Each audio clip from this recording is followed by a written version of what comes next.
Welcome back everyone. Welcome to civil services study. Test number 84 है UPPSC prelims के लिए। तो चलिए स्टार्ट करते हैं।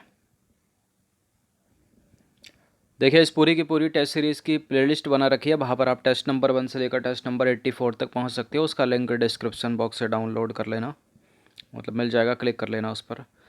क्वेश्चन नंबर 1 पर आ जाइए। निम्नलिखित कथनों पर विचार करना है। पहला स्टेटमेंट है, रबर जो है ना, रबर भूमध्य रेखीय सदाबहार वनों में पाए जाने वाले एक प्रकार के वृक्ष के दूध से प्राप्त होती है। भूमध्य रेखीय वन कौन से होते हैं? देखिए, यह है पृथ्वी अपनी सुंदर सी बीच से एक रेखा है, 0 डिग्री इक्वेटर लाइन इसको बोलते हैं, या विषुवत रेखा इसको हिंदी में बोलते हैं, या फिर भूमध्य रेखा इसको बोलते हैं।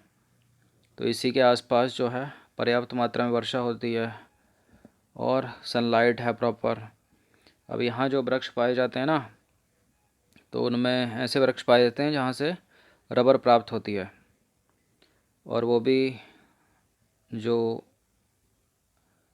जो कोलाइड होता है वृक्ष का दूध वाला, उससे प्राप्त होती है। दूसरा स्टेटमेंट है, अमेजन नदी की द्रोणी रबर के वृक्षों का मूल स्थान है। अमेजन के वन साउथ अमेरिका। अमेजन नदी कहाँ बहती है? साउथ अमेरिका में, नील अफ्रीका में। तो करेक्ट है, दोनों के दोनों स्टेटमेंट इक्वेटर गुजरती है दोनों से, सी है इसका आंसर। तो देखिए, ये दोनों के दोनों करेक्ट हैं। रबर भूमध्य रेखीय सदाबहार ट्रॉपिकल एवरग्रीन फॉरेस्ट बोलते हैं ना उनको, 200 सेंटीमीटर से अधिक वर्षा वाले एक प्रकार के वृक्ष के दूध से प्राप्त होती है। इस दूध को लेटेक्स कहा जाता है। अमेजन नदी की द्रोणी रबर के वृक्षों का मूल स्थान है। इंपॉर्टेंट है। क्वेश्चन नंबर 2 पर आ जाइए। निम्नलिखित कथनों पर विचार करना है। पहला स्टेटमेंट है, कृत्रिम स्रोतों से प्राप्त रबर को संश्लिष्ट रबर कहा जाता है। कृत्रिम स्रोतों से प्राप्त रबर को संश्लिष्ट रबर कहा जाता है। दूसरा स्टेटमेंट है, कृत्रिम रबर के विकास का श्रेय मैथ्यूज एवं हैरिस को जाता है। बताइए इनमें से कौन सा करेक्ट है? तो करेक्ट है पहला स्टेटमेंट, दूसरा भी करेक्ट है, दोनों के दोनों करेक्ट हैं। तो इसका आंसर क्या हो जाएगा? ऑप्शन नंबर सी।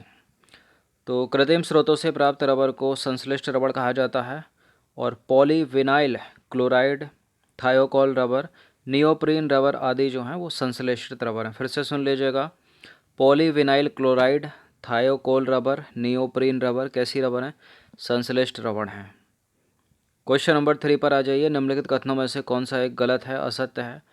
पहला स्टेटमेंट है, सेलुलोज से बने कृत्रिम रेशे को रेयॉन कहा जाता है। नायलॉन जो है वो मानव द्वारा संश्लिष्ट किया गया पहला रेशा था। नायलॉन का उपयोग मछली पकड़ने के जाल बनाने में, पैराशूट के कपड़े बनाने में, और क्या, ब्रश, पर्वतारोहण के लिए रस्सी आदि बनाने में किया जाता है। ब्रश बनाने में, ये ब्रश बनाने में, पैराशूट के कपड़े बनाने में, मछली पकड़ने के जाल बनाने में, और पर्वतारोह के लिए रस्सी बनाने में किया जाता है। किसका प्रयोग? नायलॉन का प्रयोग। तो करेक्ट है ये वाला। नायलॉन मानव द्वारा संश्लिष्ट किया गया पहला रेशा था, ये भी करेक्ट है। और सेलुलोज से बने जो आर्टिफिशियल रेशे हैं, पॉलीमर है, उनको क्या कहा जाता है? रेयॉन कहा जाता है। तो सारे के सारे तो करेक्ट हो गए ये। तो इसका आंसर हो जाएगा ऑप्शन नंबर डी, इनमें से कोई भी गलत नहीं है। तो उपरोक्त सारे के सारे क्योंकि सही हैं। क्वेश्चन नंबर 4 पर आ जाइए। निश्चेतक औषधियों का प्रयोग मुख्यतः संवेदना को ज़्यादा करने के लिए किया जाता है। निश्चेतक का प्रयोग सबसे पहले विलियम मॉर्टन ने 1846 में डाई एथिल ईथर के रूप में किया था। बिल्कुल, देखिए, निश्चेतक का पहला प्रयोग जो है डाई एथिल ईथर के रूप में किया गया था विलियम मॉर्टन के द्वारा 1846 में। पहला वाला गलत है। निश्चेतक औषधियों का प्रयोग मुख्यतः संवेदना को कम करने के लिए किया जाता है, ज़्यादा करने के लिए नहीं किया जाता। केवल बी यहाँ पर करेक्ट हो जाएगा। तो निश्चेतक औषधियों का प्रयोग जो है वो मुख्यतः संवेदना को कम करने के लिए किया जाता है, ज़्यादा करने के लिए। डाई एथिल ईथर, क्लोरोफॉर्म और sulphonal, boronal, cocaine, nitrous oxide, N2O आदि जो हैं मुख्य निश्चेतक हैं। क्वेश्चन नंबर 5 पर आ जाइए। क्या होता है निश्चेतक? जिसको सूंघने से या खाने से मूर्छा आती है, मतलब शरीर जीवित रहता है लेकिन निंद्रा में चला जाता है। क्वेश्चन नंबर 5, कैल्शियम तथा मैग्नीशियम की खोज निम्नलिखित में से किसने की थी? सीले ने, रदरफोर्ड ने, उपरोक्त में से कोई नहीं, या डेवी ने? तो डेवी ने की थी कैल्शियम मैग्नीशियम की खोज, इसका आंसर हो जाएगा ऑप्शन नंबर ए। तो देखिए कैल्शियम तथा मैग्नीशियम की खोज डेवी ने की, क्लोरीन की खोज शीले ने की और रदरफोर्ड ने नाइट्रोजन की खोज की, याद रखिएगा। क्वेश्चन नंबर 6 पर आ जाइए। निम्नलिखित कथनों पर विचार करना। दो स्टेटमेंट है यहाँ पर, बताने के इनमें से कौन सा करेक्ट होगा। यूरेनियम की खोज क्लेप्रोथ ने की थी, किसने? क्लेप्रोथ। हाइड्रोजन की खोज कैवेंडिश ने की थी। ये मोस्ट इंपॉर्टेंट है, बहुत बार पूछा है, एसएससी का फेवरेट है, बहुत पूछते हैं इसको। हाइड्रोजन की खोज किसने की, किसने की, किसने की? कैवेंडिश ने की। तो करेक्ट हैं दोनों के दोनों स्टेटमेंट, सी है इसका आंसर। तो यूरेनियम की खोज की है क्लेप्रोथ ने और हाइड्रोजन की खोज कैवेंडिश ने की थी। क्वेश्चन नंबर 7 पर आ जाइए। जो एंटीबायोटिक्स होते हैं ना, एंटीबायोटिक्स टैबलेट अत्यंत सूक्ष्म जीवाणुओं को फंगस मतलब कवक आदि से बनाई जाती हैं। और दूसरा स्टेटमेंट है अलेक्जेंडर फ्लेमिंग ने पहली एंटीबायोटिक औषधि का आविष्कार किया था। क्या नाम था उस औषधि का? पेनी पेनी पेनी पेनी, याद आया कुछ? पेनिसिलिन, सी है इसका आंसर। तो एंटीबायोटिक्स औषधियाँ अत्यंत सूक्ष्म जीवाणुओं कवक आदि से बनाई जाती हैं। यह औषधियाँ अन्य दूसरे प्रकार के जीवाणुओं को मारती हैं और इनकी वृद्धि को रोकती हैं। अलेक्जेंडर फ्लेमिंग 1929 में पहली बार एंटीबायोटिक्स औषधि पेनिसिलिन का आविष्कार उन्होंने किया था।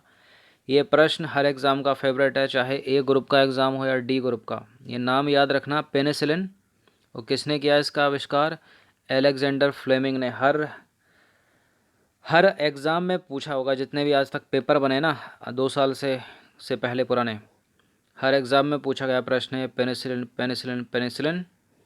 और ये डेट भी याद रख लेना, कभी कभी ये भी पूछ लेते हैं। 1929 में इन्होंने आविष्कार किया था, डेवलप की थी ये अलेक्जेंडर फ्लेमिंग ने। क्वेश्चन नंबर 8 पर आ जाइए। एस्प्रिन, क्रोसिन निम्नलिखित में से क्या हैं? एंटीबायोटिक हैं, एंटीसेप्टिक हैं, एंटीपायरेटिक्स हैं, या फिर उपरोक्त में से कोई नहीं, कुछ हो रहे हैं। क्रोसिन क्यों लेते हो? शरीर दर्द, सर दर्द। एस्प्रिन, एस्प्रिन, डिस्प्रिन और क्या?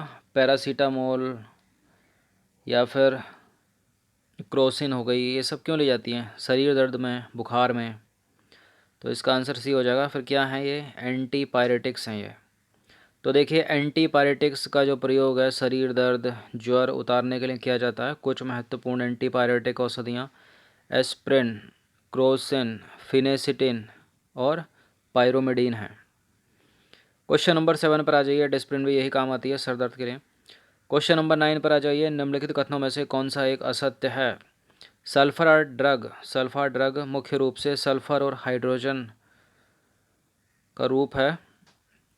कुछ सल्फर ड्रग औषधियों का प्रयोग जानवरों के लिए भी किया जाता है। सबसे पहली सल्फा औषधि कौन सी थी? सल्फानी, कौन सी? सल्फानिलमाइड थी पहली सल्फा औषधि। देखिए करेक्ट है सी यहाँ पर। सल्फानिलमाइड पहली सल्फा औषधि थी। कुछ सल्फा ड्रग औषधियों का प्रयोग जानवरों के लिए भी किया जाता है। सल्फा ड्रग मुख्य रूप से सल्फर और नाइट्रोजन की बनी होती है या रूप होती है, हाइड्रोजन की नहीं। तो इसका गलत क्या हो जाएगा? ये तो करेक्ट है, ये भी करेक्ट है, ये गलत है पहला वाला। सल्फर ड्रग मुख्य रूप से सल्फर और हाइड्रोजन होता है, नाइट्रोजन होता है उसमें, हाइड्रोजन नहीं।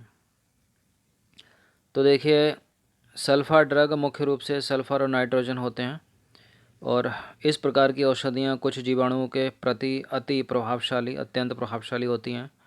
कुछ प्रमुख सल्फा औषधियाँ कौन कौन सी हैं? सल्फानिलमाइड और सल्फाडाइजिन और सल्फापिरिडीन, सल्फाडाइजिन और सल्फोनिलमाइड। क्वेश्चन नंबर 10 पर आ जाइए। बायोगैस, जिसको गोबर गैस ही बोलते हैं, से निष्कासित निम्नलिखित में से कौन सी गैस ईंधन के रूप में उपयोग की जाती है? इसका उत्तर तो सभी को पता होगा, ये वाली गैस है। क्या नाम है इसका? मीथेन। धान के खेतों से जो निकलती है, बहुत पूछते हैं इसको, धान के खेतों से कौन सी गैस निकलती है? तो मीथेन निकलती है। गोबर गैस संयंत्र से निष्कासित मीथेन गैस ईंधन के रूप में प्रयोग की जाती है। बायोगैस या गोबर गैस, बायोगैस को गोबर गैस के नाम से भी जाना जाता है। क्वेश्चन नंबर 11 पर आ जाइए। इनमें से किसने गोबर गैस प्रणाली का आविष्कार किया था? अगर प्रश्न ये पूछ लिया जाए तो क्या उत्तर क्या है? इसका उत्तर सी वी रमन नहीं है, जे सी बोस नहीं है, एच खुराना मतलब हरगोविंद खुराना भी नहीं है, सी बी देसाई हैं। क्या है? सी बी देसाई ने की थी गोबर गैस प्रणाली या संयंत्र की खोज, मतलब आविष्कार। खोज करना मतलब कोई चीज़ छिपी हुई है पृथ्वी के नीचे या चट्टानों में, कुछ भी। लेकिन बनाना मतलब डेवलप करना, आविष्कार करना, तो डेवलप किए, खोज नहीं। गोबर गैस प्रणाली का आविष्कार सी बी देसाई ने किया था। आ जाइए क्वेश्चन नंबर 12 पर।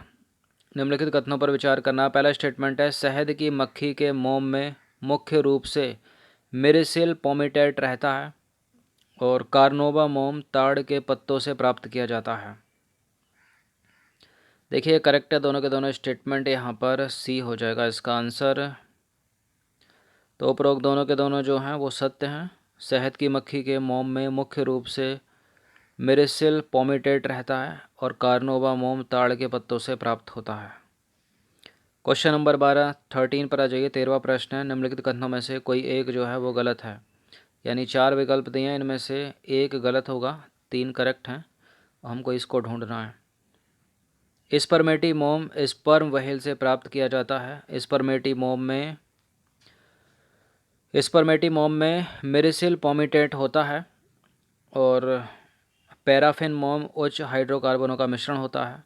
पैराफिन मोम पेट्रोलियम से प्राप्त किया जाता है। देखिए करेक्ट है डी, पैराफिन मोम पेट्रोलियम से प्राप्त किया जाता है, लेकिन ढूंढना गलत है। पैराफिन मोम उच्च हाइड्रोकार्बनों का मिश्रण होता है, ये भी करेक्ट है। स्पर्मेटी मोम में मिरिसिल पोमिटेट होता है, ये गलत है। और स्पर्मेटी मोम स्पर्म व्हेल से प्राप्त किया था। यूपी पीएससी में प्रश्न पूछा जा चुका है स्पर्म व्हेल से। तो देखिए स्पर्मेटी मोम में सेटिल पोमिटेट होता है, ना कि मिरिसिल पोमिटेट। क्या होता है? स्पर्मेटी मोम में सेटिल पोमिटेट होता है। जो मिरिसिल सेराटेट होता है वो होता है कार्नोबा मोम में। किस में होता है? कार्नोबा मोम में। तो मिरिसिल पोमिटेट किस में हुआ? मिरिसिल पोमिटेट जैसी वैसी कोई चीज़ नहीं है, मिरिसिल सेराटेट है और सेटिल पोमिटेट है। तो मिरिसिल सेराटेट किस में होता है? कार्बोना मोम में। और स्पर्मेटी मोम में क्या होता है? सेटिल पोमिटेट।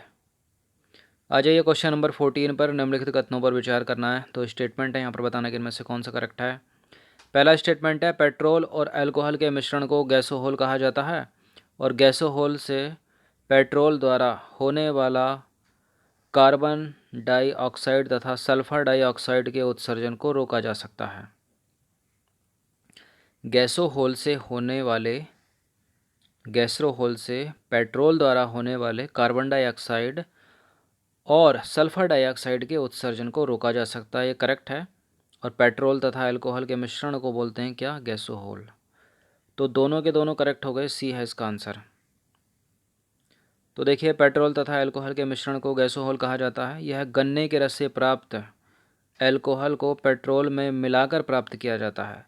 इसमें पेट्रोल और अल्कोहल की मात्रा क्रमशः 90% पेट्रोल और अल्कोहल कितना 10% होता है।